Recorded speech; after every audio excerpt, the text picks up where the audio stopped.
சிவாய சிவாய நம ஓம் நம சிவாய சிவாய நம ஓம் நம சிவாய சிவாய நம ஓம் நம சிவாய சிவாய நம ஓம் நம சிவாய சிவாய நம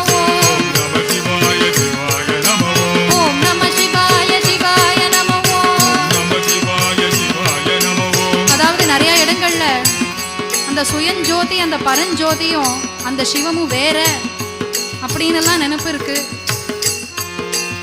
அது ரெண்டும் ஒண்ணுதான். அப்படிதான் ராமலிங்க சுவாமிகள் பாடியிருக்கார். வள்ளலாருங்கிறத விட ராமலிங்க சுவாமிகள் அப்படிதான் பாடியிருக்கார்.